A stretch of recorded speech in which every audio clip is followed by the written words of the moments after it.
So the truly trans people have always been the gender nonconforming homosexuals. So when people say, I believe in true trans, what they believe is that there are certain extremely gender nonconforming homosexuals that would be better off on a lifetime of medical interventions, shortening their lifespan, becoming sterile, and being sexually non-functional. Because true trans will always the criteria for trans will always be gender nonconforming homosexuals.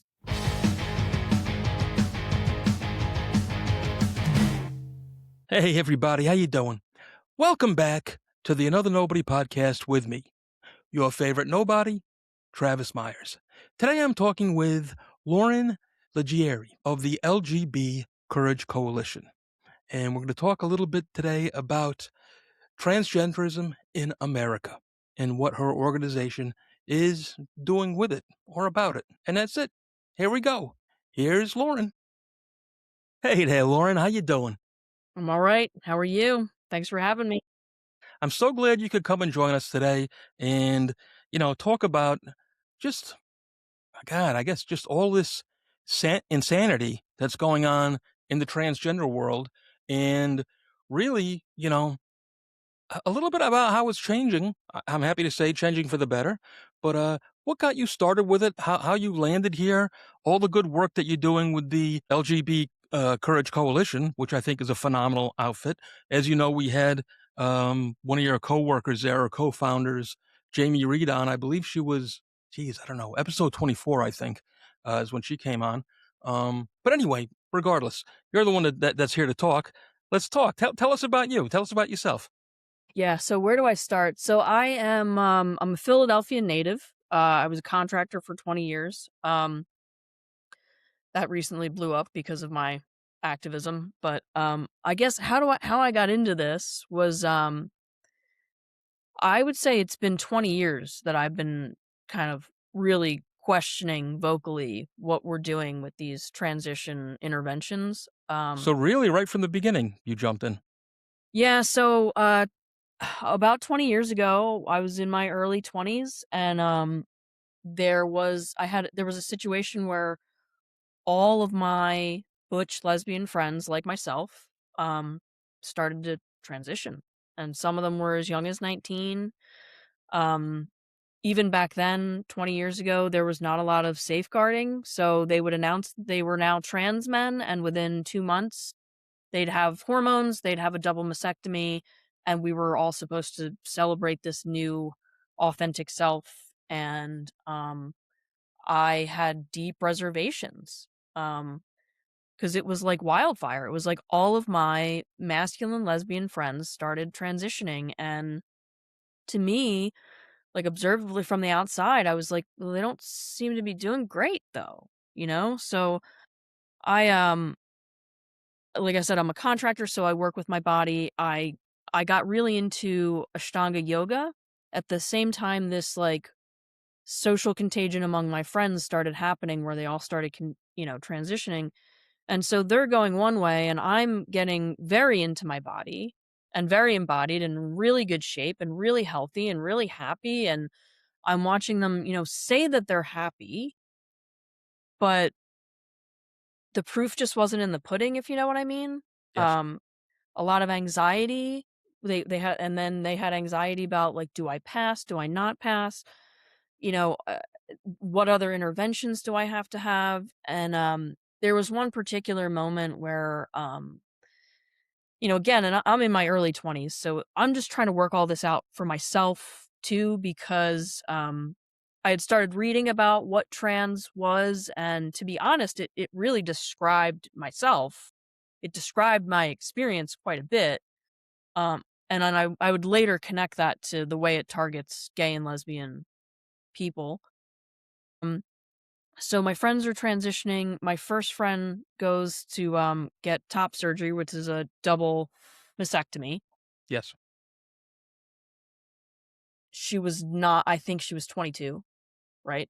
Um, she has everybody over because 'cause we're supposed to celebrate this, she's gonna take her bandage off, she's gonna celebrate her new chest, this new person she is. and, she took off our bandages, and my stomach hit the floor, and my heart got stuck in my throat, and I think it was written all over my face, like, immediately, my mind was like, "This is wrong. This is like, carnage. This is wrong." And, I'm not sure because I was so emotional, I'm not sure what my face looked like, but I'm certain it conveyed how I was feeling because she looked into my eyes and she never spoke to me again. Wow. Wow. Let me ask you this just on this point. Um, these people, you're in a unique situation here because this is the very, I don't want to say the beginning. Transgenderism and people having these operations have been around for decades and decades before you were even born, right? But for me, it really seemed to take off, I don't know, maybe 15 years ago, and even more so kind of COVID time and afterwards. So really in the last 5, 8 years, it's blown up, right? Um, but for you here, you're coming from a community, okay, where you have many, many lesbian and I assume gay friends, okay? Um, and you know these people. You know these people personally. You know them intimately. They're your friends. You know, some of them you've probably known for years. And now they're completely changing their lives, okay? Be it for a negative way or a positive way. This is regardless, they're taking a giant step. So how much of this do you think now was that they were really sold a bill of goods? Well, In other words, 100. it was not in their heart to do this. In their heart, they were, a young gay woman at 22 going through everything that, you know, I always like to say, just being a teenager in general is hard on everybody. And then to be a gay teenager and to realize, geez, I don't like girls, or in your case, I don't like boys. What am I going to tell my parents? What am I going to tell my grandparents? What are the other kids going to, you have to go through all of this shit on top of being a teenager to begin with. 22 years old in this particular situation is not much outside of teenagery. Thank you for recognizing that. Like, it is more difficult to go through adolescence when you're gay, I think, because you're just we're a minority, right? Mhm. We're living in a world that is predominantly heterosexual. Um, I what happens was, it's not that yes, they were sold a bill of goods. Yeah, this is snake oil, 100%. But I think to dig a little deeper, people, and you mentioned like the history of transsexualism, the people who have always fallen for this or been encouraged to go through these procedures have always been gender nonconforming lesbians and gender nonconforming gay men because there is already a certain insecurity, right? Like when I was growing up, I didn't have, I'm 42 years old, was born in the 80s. There weren't any women like me that I saw as role models, right? And, when you see an effeminate you don't effeminate gay boys, they don't have any men to look up to, right? Like, you might see them a little bit more in pop culture now, like, people always cite Will and Grace, but, like, when you look at Jack, the effeminate one, the Yes, effeminate gay boys are always the butts of jokes. They're never the for lead sure. They're never the lead Yes, character, right? They're there for yes. comic relief. Same thing with the butch lesbians. They're never, like, lead character. They're always kind of a joke, or you know what I mean? So we didn't have a lot of role models to model ourselves after, and there's already an internal, um, kind of conflict there. Like, as a child, I did think I was supposed to be a boy, not because I knew I was gay, but because I was always gender nonconforming. And we know from like numerous studies that most gender nonconforming kids grow up to be adult homosexuals. But as a kid, you don't make that connection, right? So you just know you're different. You think, oh, I should have been a boy. And then at my age, we're growing up in this. If you get into the gay community, that's when trans started to creep in. So then you're sold as, well, that discomfort you had, maybe you actually are a man. Maybe you actually are a woman.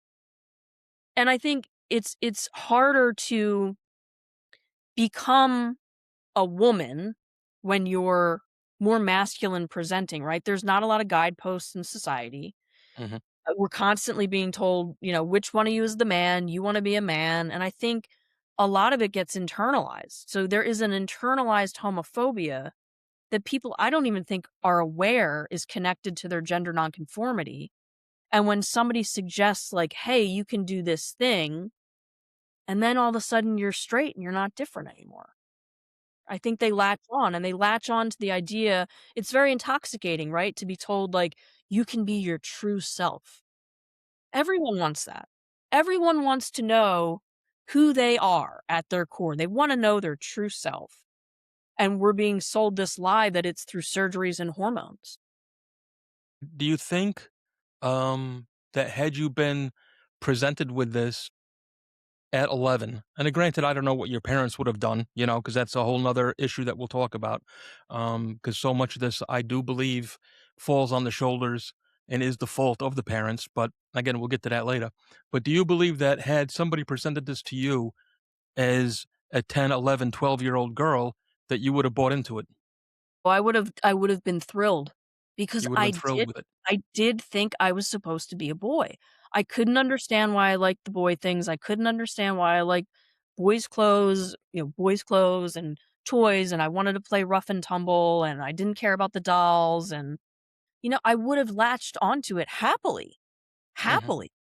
And then these procedures as they are, if you put a 11-year-old me on puberty blockers, well, then I never go through puberty, and then I never become sexually an adult, so I never even know I was supposed to be a lesbian. Right. And sadly, since you've never had the chance to truly be a lesbian, because let's face it, at that age, even myself, fairly masculine fella, you know, but I'm probably the poster boy for toxic masculinity on paper, right? However, 10, 11, 12 years old, I had no interest in girls. I wanted to play and do boy things. I wanted to play with little soldiers. I wanted to run around the streets and bounce balls off of curbs. You know what I'm saying? I had very little interest in the opposite sex at all until I hit that, maybe 13, 14, and it clicks.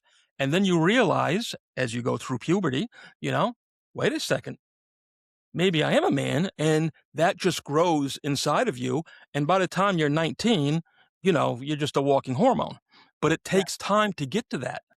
Now It here does, and the thing with when you're gay too, right? Like, nowadays, these kids who are like me, or gender nonconforming and would be gay, they get this idea of trans in their head, and then when they do go through puberty and they are attracted to the same sex, they take that as confirmation that they were born in the wrong body. You understand what I'm saying? absolutely.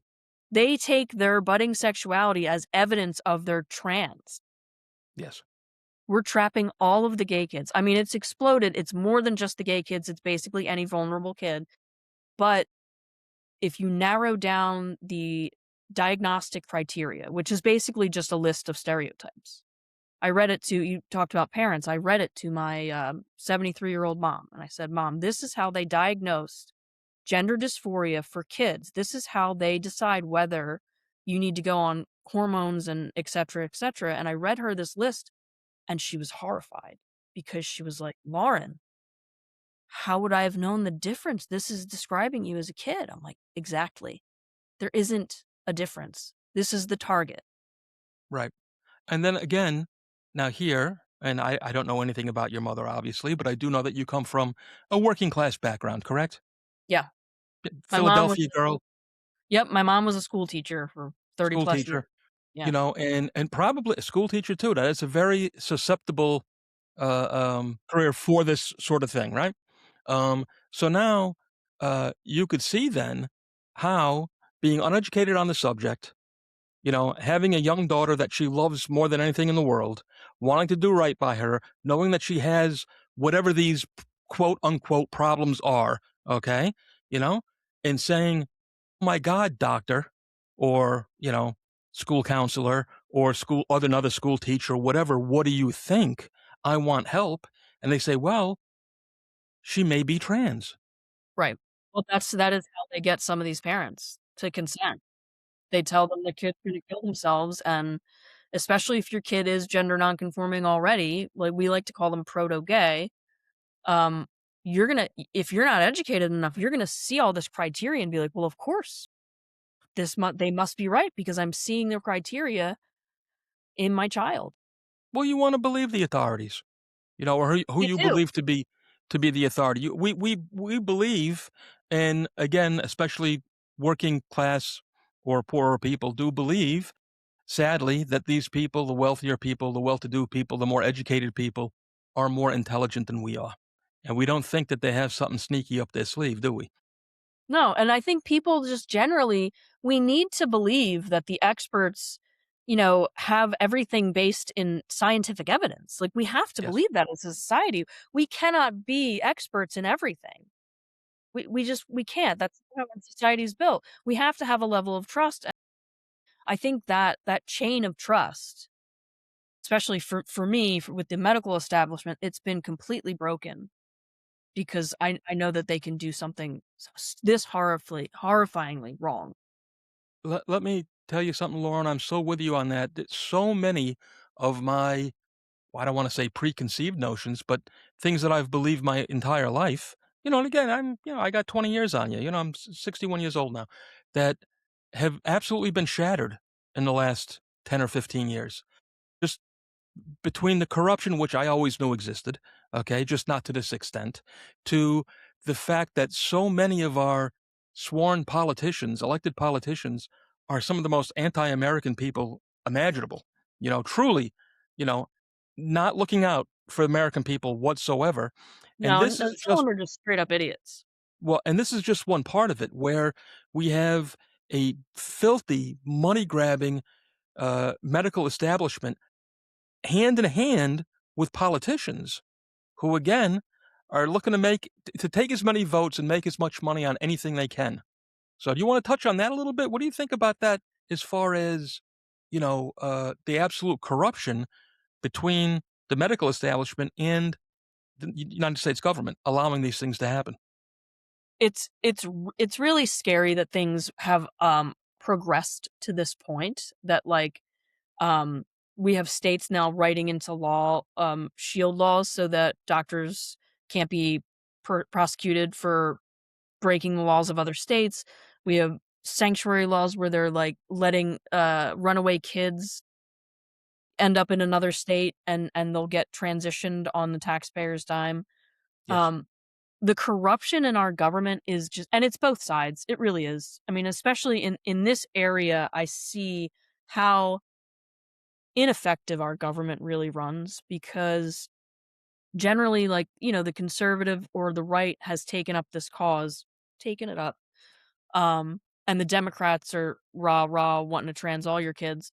But the problem is that's not even black and white because even in dealing with some Republicans, they also don't wanna touch these issues. If they're in a purple state or a yep. purple district, they don't wanna touch these issues either. They're not seeing how deeply horrific this medical scandal is and how deep this goes.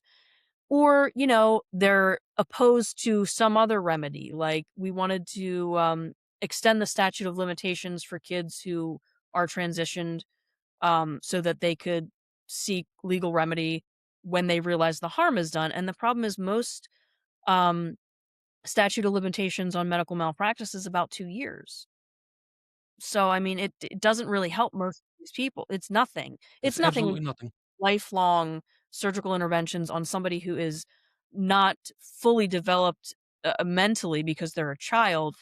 But Republicans don't want to. They like their statute of limitations. They don't want big medical malpractice windows. So it's really complicated. Like and I'm stunned. I've been at so many testimonies for bill hearings where the public will give comment about bills that are coming up and I am just flabbergasted about how little our elective representatives even know about the bills they're passing. They couldn't answer one question about some of them. It's crazy. I don't believe any of them ever read them, to tell you the truth. When You know, you hear some of about these bills that come through that are 1,000 pages long, nobody reads those.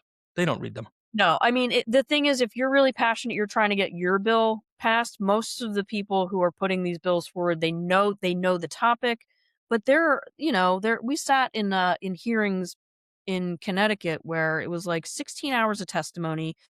It was in no order at all. So one person would get up and be talking about gender affirming care for kids, and the next person would be talking about ebooks in the library. And you can just see the representatives, their eyes are glazed over, they don't stay for the whole hearing, like, they're not engaged, and that's across party lines. Yes. You know, you have a few on each side that actually care about getting things done for people, and a lot of times it's an uphill fight for them because they're all under so much pressure to adhere to their party, whether it's left or right. But it's not good for regular Americans. Yeah. On this little part right here, are there, and I certainly don't wanna, I don't think I can get you in trouble because, again, you are, you know, you're the boots on the ground here fighting the good fight, but are there, individuals, can we name names and talk about businesses in particular that take part in this? Obviously, Big Pharma does because they're looking to make lifelong customers off of this. Yeah, but big pharma is like the obvious villain here. Yes. Bigger villains would be WPATH, which would be the World Professional Association of Transgender Health, the Endocrine Society, the American Academy of Pediatrics. Mhm. Um, they are all kind of in this big circle jerk, if I may use the term, You most citing certainly may. citing each other as reasons that they endorse this practice. So the Endocrine Society will cite WPATH, WPATH will then cite the Endocrine Society, then the AAP will just cite the Endocrine Society, who in turn cites WPATH, who in turn cites the AAP. So it's just this big circle of them corroborating their own credentials, really. I mean, it's nothing. And all of these things are all built on terrible evidence, like, really the lowest bar evidence you could possibly find, and they even admit it. Like, if you read the Endocrine Society guidelines, there's a ranking of high quality to low quality evidence. All of the evidence for gender affirming care is in low quality, and so you have all these low quality studies, we don't know the outcomes, we don't know the regret rates, we don't know anything. And these people are just pushing it off like it's settled science. Science is never settled. Science is an evolving thing. That's why Constantly, it's yes. science. That's Yes. why it's science. We're always discovering Right. something new, you Yes. know? Now and do you think that, again, all of this is because it's one of the biggest money grabs in the history of the world? They're all making money off of it, and they're afraid not to, correct? There's definitely money. Money is definitely a part of it now. Absolutely. Like the American Academy of Pediatrics is currently being sued by multiple parties of people who are transitioned as minors. So now they're in a political, like they're in the, they've backed themselves in a corner. They can't come out and say, oops, we got this wrong because they're being sued for millions of dollars right now. So B now they're like, billions. incentive for them to keep going because they can't admit they were wrong. I think the same is true for the Democratic Party as a whole. They've gotten themselves so ass deep in this they can't reverse track. But it's more than money. It's um it's it's an ideology. And I try to stay away from using that term, but it is a belief system. You have to, for any of this to make sense, you have to believe in the concept that someone can be born in the wrong body. Well, I tell you what, me personally, I do not believe anybody, there's no child in the history of the world that has ever been born in the wrong body. You are born the way that you were born. I am not a religious man. I'm not gonna say God made you that way, but in essence, God made you that way, and there's absolutely nothing wrong with that, with any of it whatsoever. I don't care, how off you may be, there's nothing wrong about it. So Um, it's funny, the the way you say that, right, is the only way you have to counter that is to say, God made you, right? God made you in the right body. Because precisely, like, there's no science behind born in the wrong body. Like, what people don't realize is they're talking about a metaphysical idea, right? What is it that you're born, what's part of you is born in the wrong body? They're talking about a soul. This is in some ways a very religious belief. Well, I find that on their end to much of this, and when I say "their," again, we're putting a whole bunch of people into a single bucket, but the people, the diehards that are in this bucket, be it, you know, r mixed up in politics, or the parents that are doing this to their children, or just I'm sorry to say, the crazy 22-year-old overeducated college girl that comes into the bar that night, who is so sold on this. It is like a religious experience to them. They are so, so, so bent on believing this, and anything you say is heresy. Mhm. Yeah, I mean, they really are very convinced in their own self-righteousness. And the problem here too is that these people, they think that they are doing the right thing. So the hardest part is to get through to people who believe that they are doing something righteous and beautiful and moral, to convince them that no, actually you're doing the most horrific science experiment in the history of the world on children. That's the problem, Well, I have right? to say Like, that's one of the things that I really liked about my conversation with our friend Jamie Reed, okay, is she was different than you, I would say, in that she was a true believer in the beginning. She was you were not. You immediately saw something wrong with this, But she was a true believer. She bought into it hook, line, and sinker, so much so that she made sure she was working for a a gender clinic, and then she realized, oh my God, she saw the light, so to speak. Again, for a religious reference, she saw the light and realized the errors of her ways and the errors of everybody else's ways, and wanted to atone for it, if you will, you know.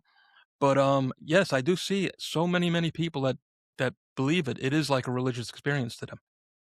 it is. I mean, and not everybody can be Jamie. Not everybody gets the opportunity to actually work inside the machine.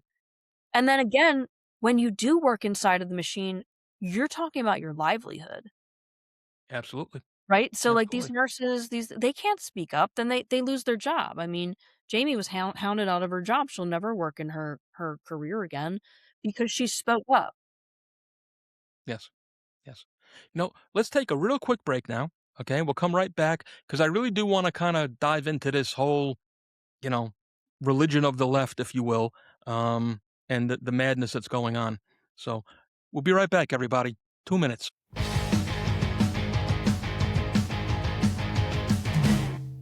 This is a 2024 American Eagle gold coin, which I bought along with several others last year. I'm very happy to report that its value has gone up over 40% in the first year. See, I was encouraged to buy some gold by a financial advisor friend who suggested I be more diversified with my investments. She said gold and silver was a very safe place to park some money, as well as a good hedge against inflation. So I took her advice, and all I can say is I wish I had bought more, as it's been so very, very good to us so far. Now, I purchased these gold coins from the good people over at stackingboise.com, who could not have been nicer, more knowledgeable, or more helpful. Now, I'm certainly no financial expert, but I will say from experience, if you're looking to make an investment, buy yourself some gold. And some real gold that you could hold in your hand, just like this coin you see here. And if you do, then do like I did and get with the good folks over at stackingboise.com. I'm telling you, they're good people, they took good care of me, and they'll take good care of you. Again, that's stackingboise.com. And hey, tell them Travis sent you. So, due to our overwhelming popularity, thanks to you, our listeners, we are getting questions in from all over the place. The problem is, some come in over here, some come in over there. So what we've done, okay, is something new. We have question Travis today at gmail.com. Again, that's question Travis today at gmail.com, where you can send all your questions in, and I will do my best to answer them. Thank you so much for listening. It really means a lot to us. All the best, my friends.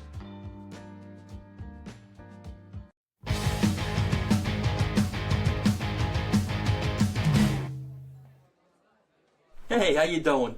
Another nobody here, Travis Myers. This one's going out in particular to all my drinking friends out there, because I got a new favorite thing, and it's called Shanky's Whip, and it is magical. It's Irish whiskey mixed with a little caramel, a little cream, a little vanilla, and it's heavenly. What more can I say? I suggest you pick up a bottle. You can have it as a shot with a cold beer, like I like. On the rocks, it's great. Mix it with a little cola. I promise you, you're gonna love this stuff. Next time you raise a glass, think of me, another nobody, Travis Myers. Hey, do the right thing. Hit that subscribe button so you don't miss any more of my nonsense. All the best, my friends. Buy our books! All right, everybody, how you doing? Welcome back. I'm here with my new friend, Lauren, and we're talking about, what are we talking about? The horrors, I guess, of modern day transgenderism, Yeah. right? Am I Yeah, wording that correctly? yeah, I would definitely describe it as a horror show. Yeah. Absolutely. I'd like to bring you back to something that we talked about. I just touched on it for a moment, and I know it's a word actually that you don't care for, so I want to bring it up too because I don't want to miss out on it, which is people who are considered to be truly trans. Okay. And when I say truly trans, or what I mean by truly trans, I guess, is, for decades now, again, before either you or I were born, there have been transsexual people. Back when I was a kid, you had transvestites, which nobody ever talks about anymore. A transsexual was somebody that actually went through the operation. And now we have this transgenderism where anybody decides at any time of day to be whatever they want, which is just a whole nother ridiculous phenomenon because it doesn't just include sexuality. It also jumps into just a mile of shit we could talk about that doesn't pertain to this episode. Gets crazier I'm every sorry? day. Gets crazier every day. Well, Honestly, absolutely. it really does. No, when they start talking about whatever 172 genders, it's just shut the fuck up now. You've gone way too far. But we're talking about real people who have, sadly, very sad and broken lives now. And anyway, I wanted to get your take on my, again, saying true trans, which is something that is, again, transgenderism itself in a way is not actually even a real thing. Correct? Yes. Yeah, well, I mean, it's a real It's a thing very in the hard sense way to word it. that So, yeah, it is difficult because there are people that go through these procedures and consider themselves trans, but trans is not a third category of human. No, there's either males or females, and they decide to go through these procedures. When we talk about or when people talk about true trans, um, my my issue with that is that when people say true trans, they're thinking of like the Blair Whites, the pretty passable trans women and the super masculine trans men who date people that make them look like they're in heterosexual relationships. So the truly trans people have always been the gender nonconforming homosexuals. So when people say, I believe in true trans, what they believe is that there are certain extremely gender nonconforming homosexuals that would be better off on a lifetime of medical interventions, shortening their lifespan, becoming sterile, and being sexually nonfunctional. Because right. the criteria for trans will always be gender nonconforming homosexuals. That's what it was in the very beginning. It was many lesbians who just wanted to be able to marry their partner and live, you know, uh, you know, undiscriminated against. There would be effeminate gay men who, again, just want to find a man and fall in love. And back in the 60s, when this stuff was happening, gays and lesbians didn't have rights. They couldn't be out in the open. Correct. There is another subset, which I hate to get into because it's gross, but there is a subset of men who present later in life with a paraphilia where they are sexually aroused by their idea of themselves as a woman and they want to go through these procedures. And this is what we Either call autogynephilia is what we're this mentioning is here. what Yes. Yeah, we're talking about autogynephilia. I would argue in none of these cases is surgical and hormonal transition uh really healthcare, right? You are intentionally inducing endocrine disruption, endocrine disorders. You are intentionally removing functioning body parts and sex organs. People are losing sexual function from these procedures. Okay, Oh, absolutely. that's how people pair bond. Like you cannot have a satisfying life with no sexual function from an early age. I mean, it just there's also a question of medical ethics. Like this was shut down in the 70s because people were like, this is completely unethical. It doesn't matter how much these people want it. It's completely unethical. Yes. Right? So in medical ethics, it's not that you have the right to elect to get any procedure that you want. You can't say, "Hey, I identify as earless, cut my ears off." Right. You have the right in medical ethics in terms of bodily autonomy, you have the right to refuse. So if you're dying of cancer and you don't want treatment, or you know what I mean, or you don't want your knee surgery or your back surgery, you have the right to refuse. You do not have the right to self-prescribe and self-diagnose into surgeries and hormonal interventions. Like that is not medical ethics. Medical ethics is doctors presenting people with things that will actually make the body healthy. Nothing about transmedicalization makes the body healthy. In fact, it does the opposite. In every single case, people Yes. are harmed. Yes. And Yes. it's not just individual people. Like transitioning is not an individual choice. It is not, because number one, it is being paid into by taxpayer funds for your insurance. But number two, the social cost. So if someone transitions, it is not just them that it affects. It affects every single person you come into contact with whom you have deceived. So women lose the right to self-protect. Women lose the right to privacy. Men also lose the right to privacy, right? We, you, children lose the right to their own intuition, right? I mean, Yes. this is Yes. societally downstream. This is not an individual choice, and it will never be an individual choice so long as these people are living in society. Because now, look, we have boys and girls sports, we have men and women's locker rooms. This is all downstream from harming people medically. Well, Instead of saying, "You need really good therapy. it's You need and it's therapy." on that point. I wish I could remember who said it, but I can't now, of course, because we're talking. Um, I would have looked it up had I known this was going to come up. But this person had described quite a bit of the transgender young people who were coming into this as bullies because they were able to now come from a weaker position, but demand that you call me by my chosen pronouns, demand that I use your restroom, demand that I sit where I want to sit, I eat where I want to eat, I, taking them out of the general population, okay, but in a way that puts them above the general population. And therefore, they were able now to look down on everybody else. Do you get where that person was going with this? Yeah, I mean, I think, when it comes to this younger generation, trans has become a trend, a very dangerous trend, but Yes, it's a trend that kids who are kind of outsiders, maybe socially awkward, they can latch onto that trend, and they're celebrated for it, and they have all of the power legally in their schools, they have the social cachet, and sure.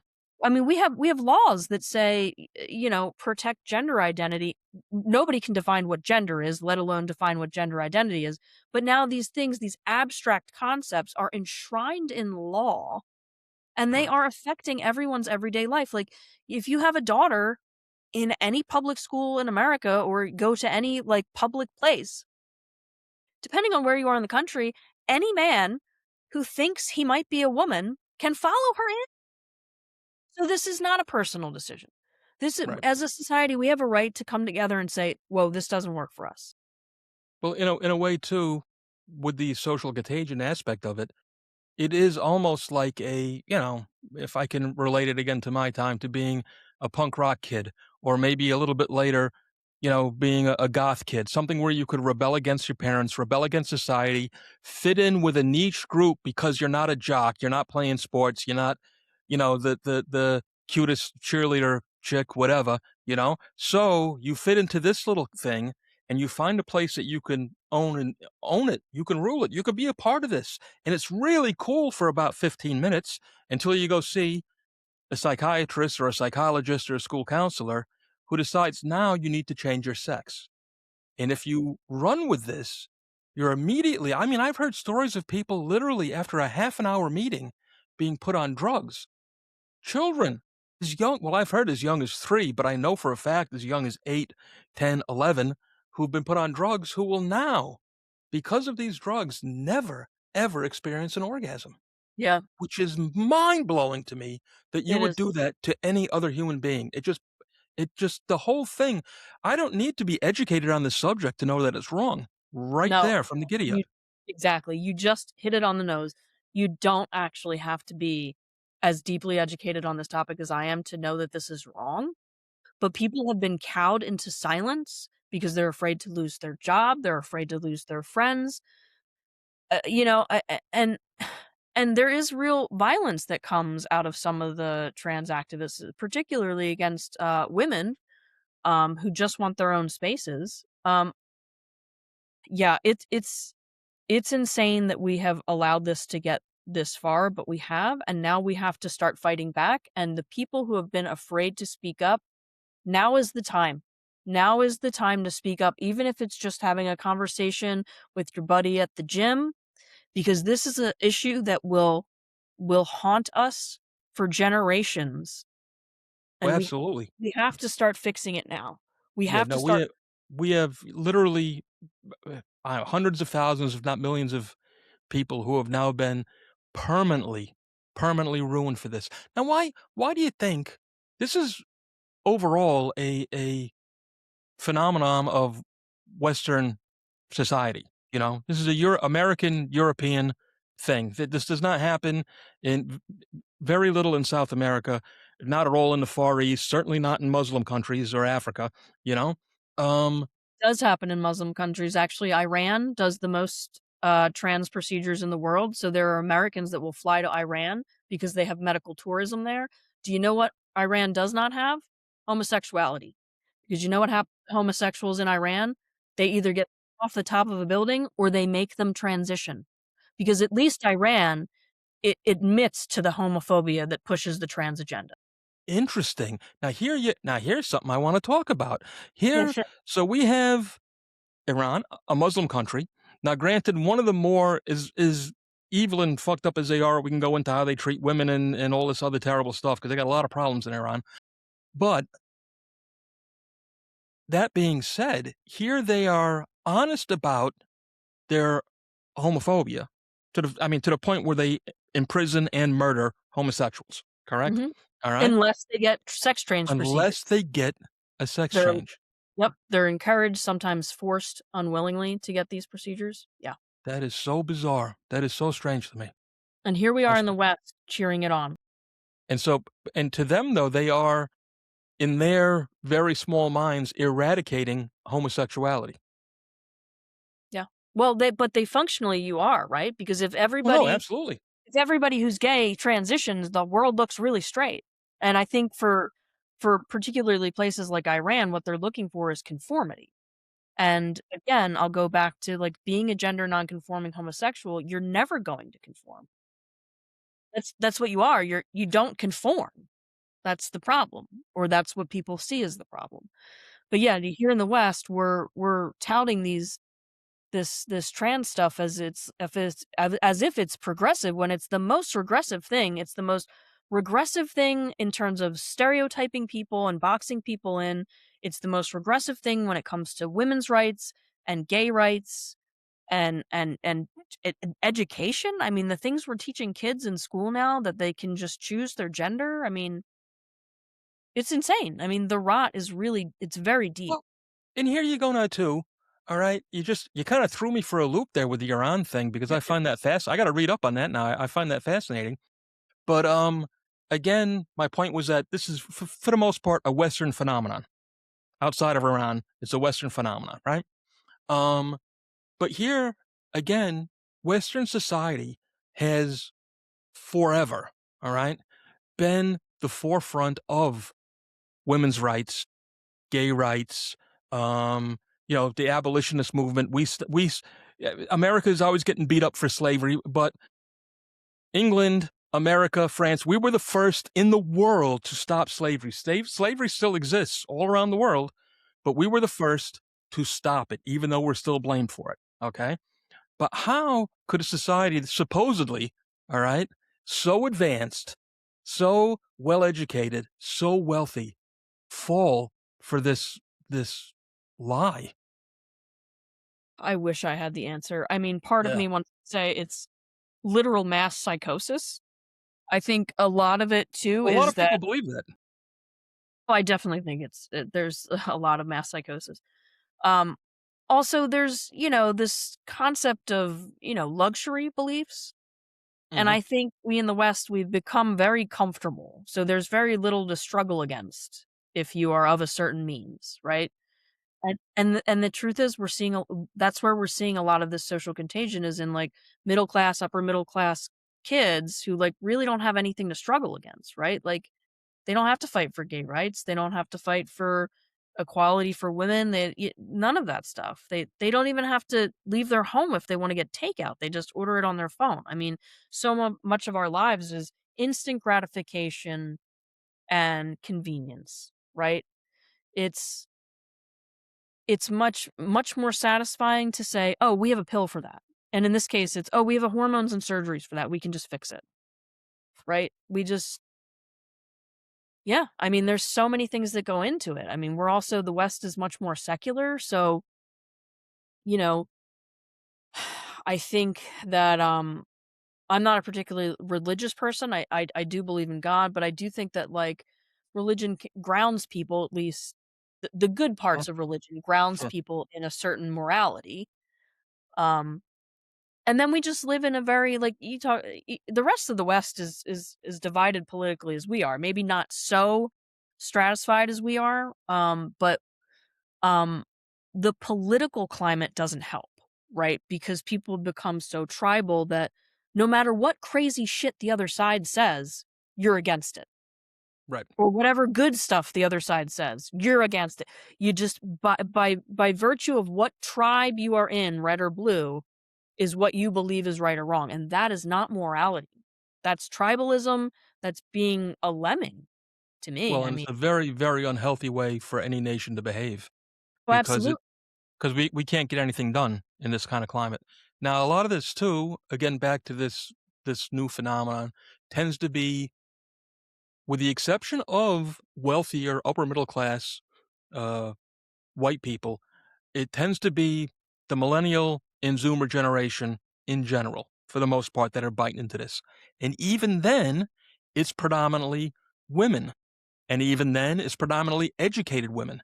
Now, to your point, where we are too comfortable, do you think that in this group, in this category of true believers, okay, that it is just, they are just bending over backwards to out virtue signal one another, you know, Mhm. to say that I am more of a true believer than you are, no matter what. Yeah. Yeah, and I mean, I think also that people, like you just said, virtue signal, and that's all most people are doing, right? They're saying words, but there's no action behind those words except for screaming and causing a tantrum, right? Like they're Mhm. not they think that words create reality instead of actually living in reality. I mean, it's difficult because, again, I think a lot of the people defending, the trans rights movement really do believe that they are fighting for this next minority group, right? They think it's like gay 2.0 instead of the Yes. actual complete homophobic disaster that it is, and that the whole movement is completely silenced gays and lesbians like myself, and there are so many of us, Well, so many. I don't think we touched on it earlier in this particular conversation, but I think we did before in our prior conversations where so much of this was born almost directly after gays won federally the right to marry. Yeah. Yeah, so, like, we did a great job with marriage, right? We really Yes. got we changed the culture. We went from people really, objecting to gays having the right to marry to, like, it is a broadly accepted good, right? It was a net good for society, and most people generally agree. To be honest, Lauren, I really can't think of anybody that I know, and I know a mile of people, all right, who really gives a shit about it, to tell you the Right, truth. because it doesn't affect you, right? Correct. It doesn't No. really. Like, I do understand some people's, objection to, if you from a religious base, and we could get into that, but, the fact is it's the law of the land, and it's been a net good, and we've gained a large, acceptance in the last few decades.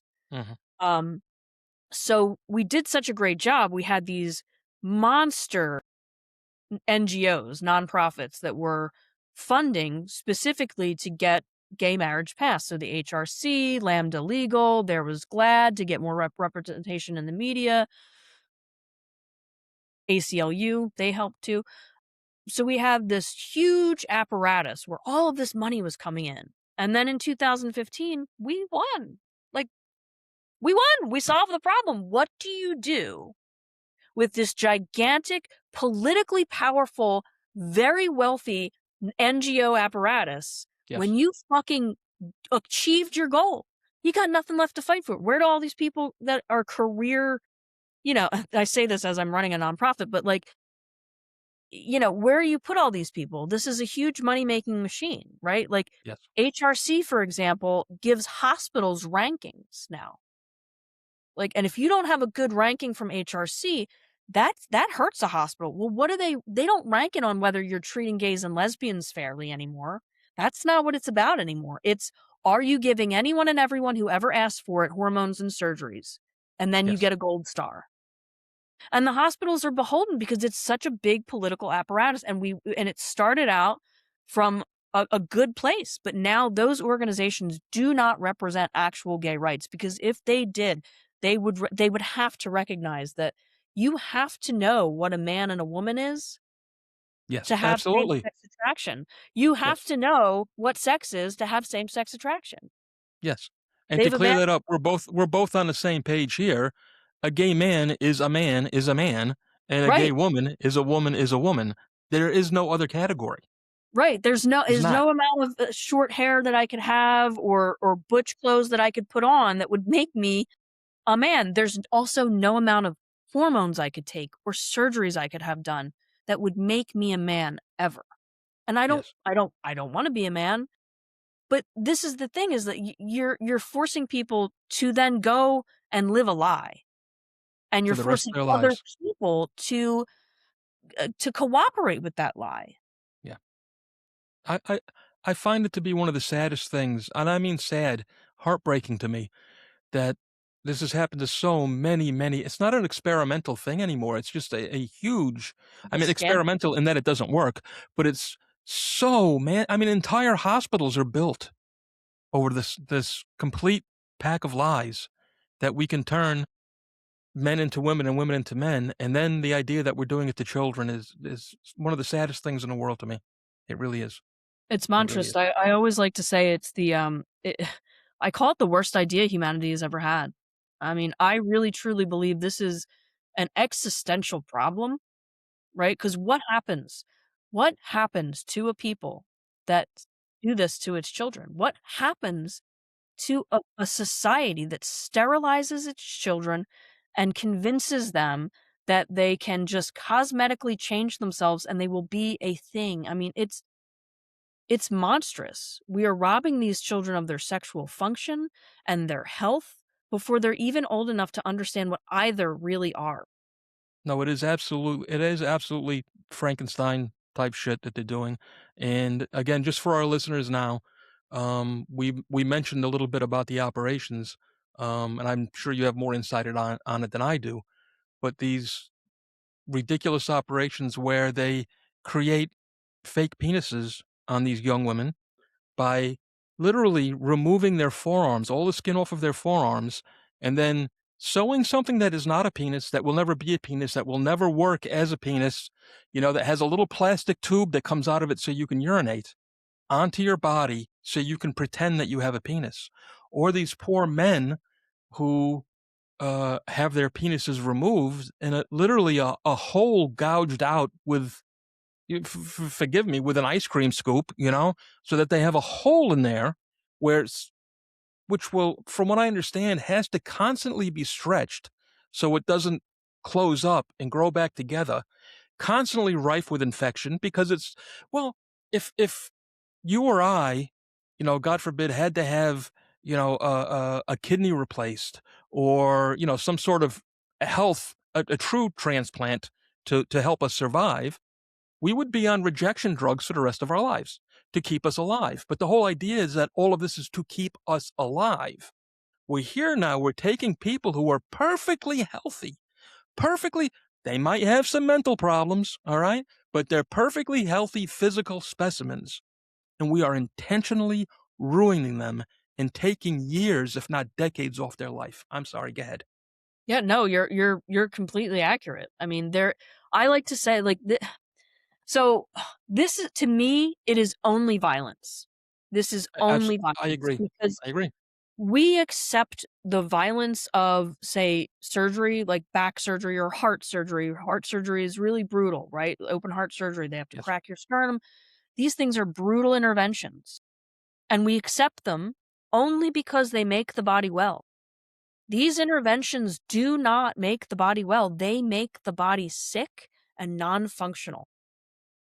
Yes. This is Uh, not medicine. Not at all. And it's again, it's so heartbreaking. I've said it several times in the past, my listeners have heard me say this, and, for the most part, we do a lot of crime. This is kind of like a crime show, but I talk to anybody I feel like talking about, Well, this is a talking to crime. rather. This should be a Well, crime. it Yeah. is. This is gonna go down as the crime of the century. In the end, years from now, when both you and I are in the ground, they're gonna be talking about the crime of the 21st century, and this is gonna be it right here. Oh, yeah, they're gonna study this the way people study the Holocaust. Like, the way Absolutely. people Yeah. get so into studying the Holocaust because 'cause they're just like, "But how does something this horrific happen?" They're gonna be doing that with this Yes. in 60 years, Yes. absolutely. Because it is, again, the worst idea humanity has ever had, and we are enacting it on the bodies of children. Yeah. It is so, so, so heartbreaking. So heartbreaking. Where else would you like to go with this? What are you guys working on right now? Well, right now, actually, as we speak, we have people testifying in Nebraska to close the loophole in their pediatric gender ban, which would make it permanent. Um, and also to kinda, the loophole basically, allows for extreme cases, which, again, those extreme cases of gender dysphoria, they're all gonna be gay kids, Yes. and no kid should be subjected to these treatments, so we do a lot of testifying. Our group is out there in Nebraska. We bring our experts and our gays and lesbians that are against this, and we testify in favor of these bans. Right now, I had just recently read a ridiculous thing that you may know more about, and I wish I had again written it down so I could talk to you about it now.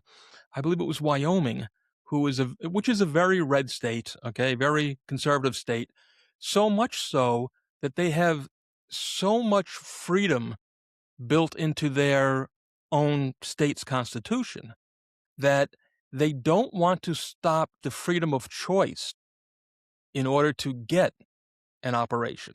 Now, the plus side is I do believe that I know they closed at least one clinic in Wyoming, if not all clinics in Wyoming. So if you have the right to it, you don't have a clinic to go to, which is a big plus, right? However, they do believe that you should still have the freedom of choice.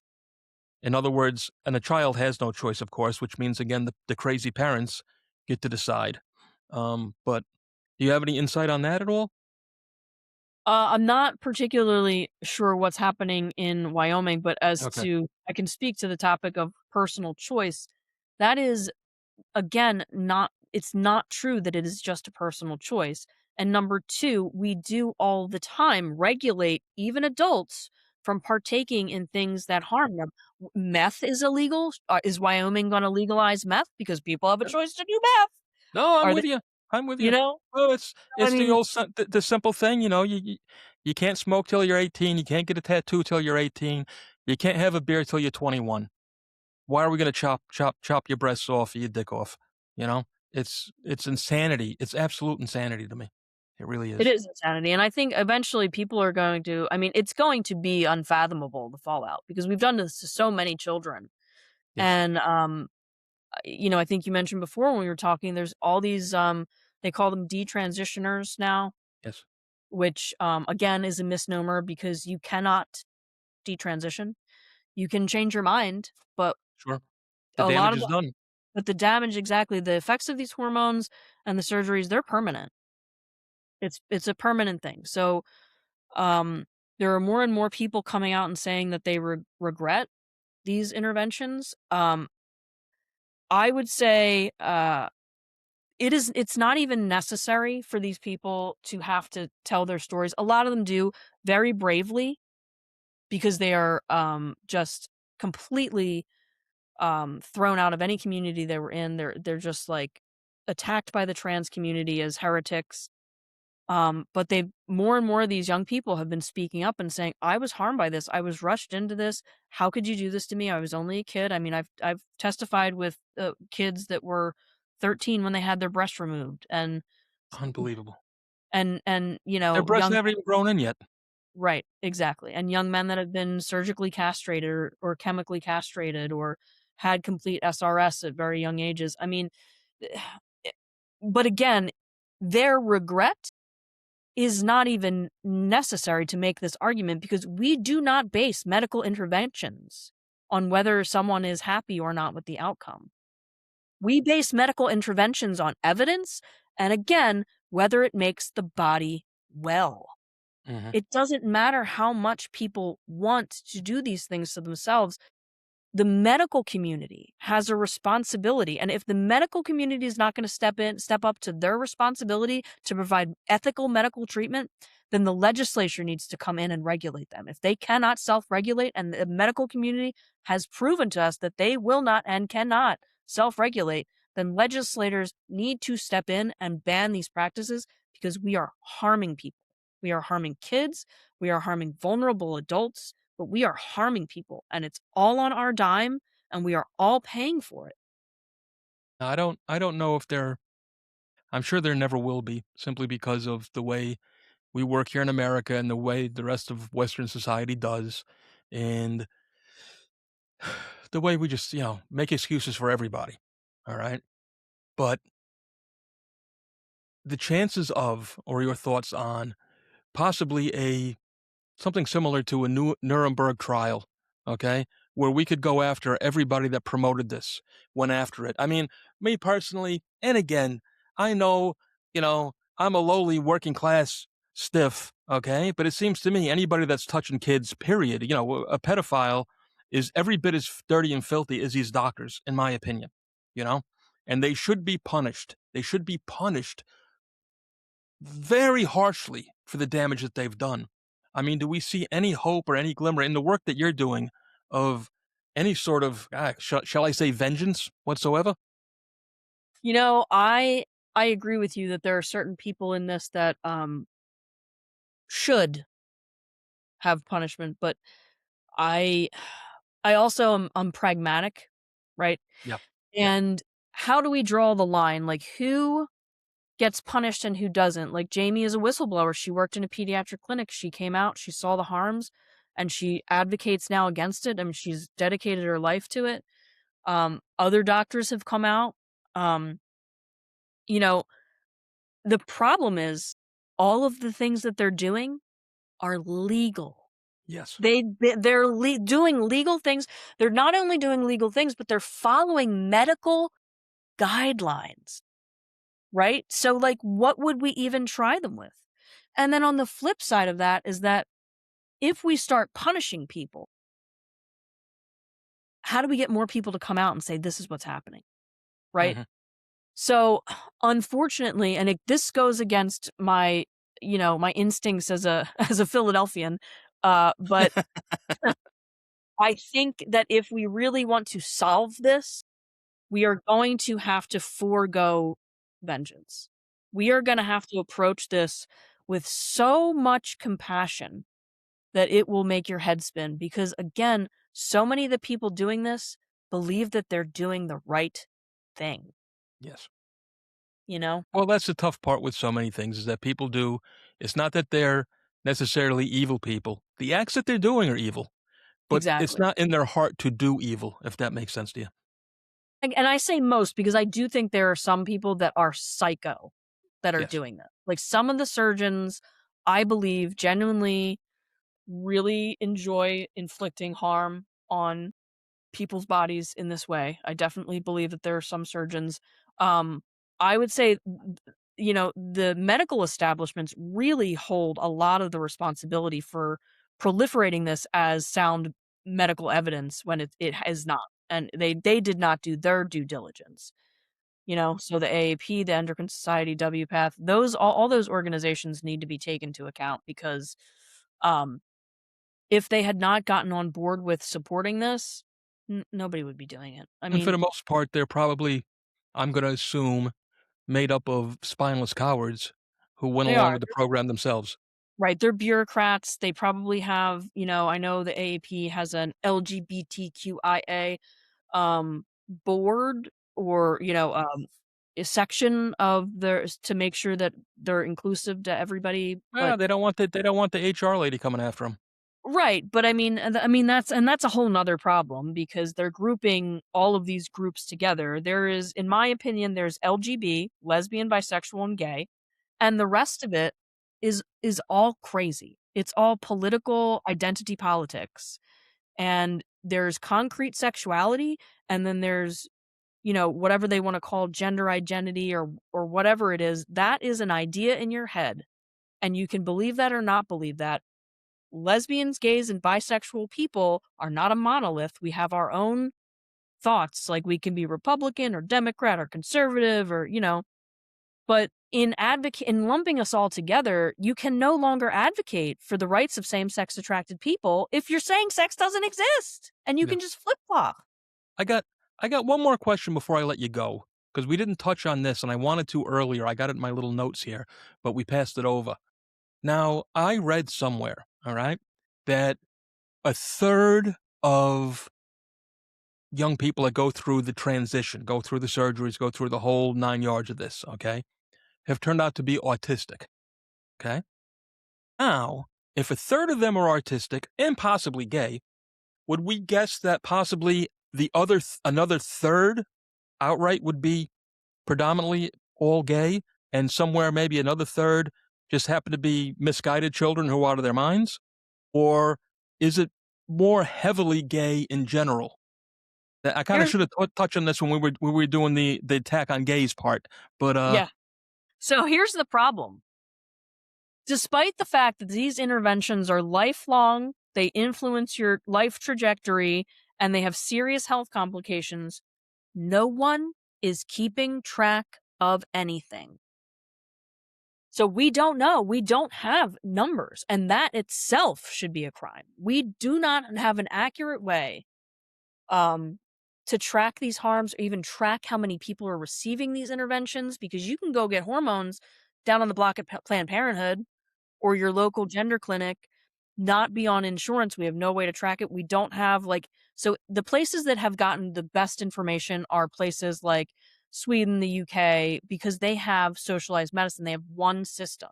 So everywhere you go, you're being tracked. Like your health is being and tracked. for our Here, listeners, I know you know this, but for our listeners, okay, Sweden, the UK, Finland in particular, have all been backtracking and canceling absolutely. all this nonsense now.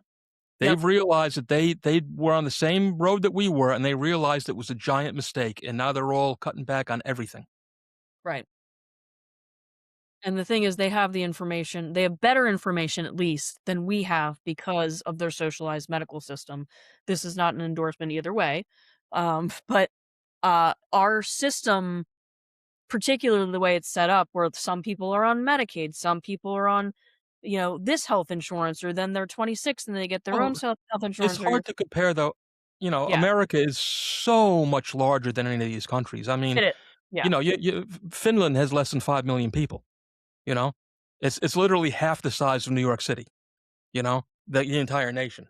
So it's hard to compare. But what's good about that though is they have a much smaller group to study from, and therefore can get better data.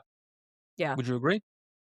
Yeah, I mean, they just generally have better data, but even there, the data is really hard because there are just like, there's telemedicine now, so people are Hmm. getting prescriptions from hormones from signing up online to a provider. Yes, they get it over the computer. It's I know. a huge problem here, but it's also a problem in the UK. So, I mean, that's the problem is that direct, there's no good data set really out there, but um, we can see like kind of anecdotally the rise in people who are regretting these interventions. And there is a huge problem with not only LGB people being overrepresented in people that have been victimized by this, but also, yes, autistic people. Yes. Like the general population, there's 2% are autistic, but in trans identified groups, it's upwards of 40%. Well, really, again, back to the whole crime and criminality of this is we are not we, they, all right, are taking advantage of the most vulnerable people possible. Exactly. You know, Exactly. Yeah. if that's I not mean, always the case. So yeah. And autistic kids are very similar to gender nonconforming kids in the way that, like, they don't always fit in. So if you're an autistic boy, oftentimes you're a little awkward. You don't fit in with the boys. If you're an autistic girl, you're also a little awkward. You don't fit into the girls with the girls. And so these kids think, well, I don't fit in over here, so I must be trans. sure, and they're Because very easily convinced.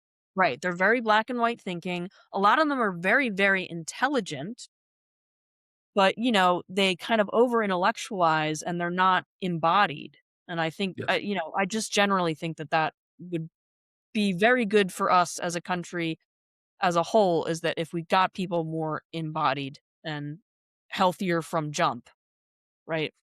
But that's my own personal quest, I guess. Well, Lauren, Right after I you solve you this. yes. I don't think we're going to solve any problems right here, but hopefully we'll just get the word out. And I hope you keep fighting the good fight because you have. You're doing some tremendous work with Thank the you. LGB coalition. I think it's great. I love seeing you guys testify state after state after state. And hopefully we'll get some laws changed because it is turning around. I think it's at least half of the states in the nation now are starting to wise up. And, they're not completely wise, but they're wising up, and hopefully it will continue. And over the next 5, 10 years, maybe we'll put this to bed altogether. I hope so. And thank you for having me. It was great. Thanks for coming. I really, really enjoy. Where can everybody get a hold of you? I am on X as myself. I can send you my handle and then the handles for our organization. We have a web page as well. Appreciate any donations. Our donation base is small donors. We're a real grassroots organization, so we appreciate anything you can give. We have a Substack and we run the Informed Dissent podcast. So, our Substack is $8 a month. If you can afford $8 a month, it really does help us out. And I'll send you over, our link to our stuff in the show notes. Please do. Yeah, Please that's do. great. Again, thank you so much for coming on, Lauren. I really enjoyed talking to you. I really enjoyed getting to know you a little bit. Yeah, you were great. I felt Yeah. right at home. All right. All the best there. Take care. Thanks. All right. There you have it. Lauren Leggieri of the LGB Courage Coalition. Please look them up. They're doing some great work, doing some really terrific work. Now, we quite often have people write in when we do these shows, some who support what we're talking about, others who do not. If you do not, please pay attention to what we're saying. We are absolutely not anti-trans. We're not anti-people at all. Okay. What we are against is the hurting, the permanent destruction of healthy bodies of young, innocent children. Okay. This madness has to stop. It absolutely has to stop, and it will. And eventually, as I say, this will go down as the crime of the century. Okay. This transing stuff is absolutely insane and it needs to stop. And hopefully it will soon. So there you have it. Until next time, my friends, please do the right thing. Hit that like button. Hit that subscribe button. And we'll see you all again next week. All the best, my friends.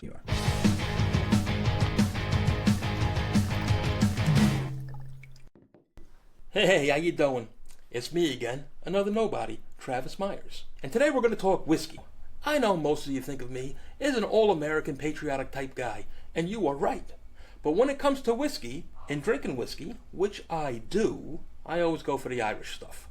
And my choice when it comes to the Irish stuff is Powers Irish Whiskey. Established back in 1791, it's a triple distilled, oak-aged whiskey. Powers is simply magic. It also happens to be the #1 selling whiskey in Ireland, which has got to say something, because if it's good enough for the Irish, it's good enough for you. So the next time you raise a glass, fill it with Powers, and think of me, another nobody, Travis Myers.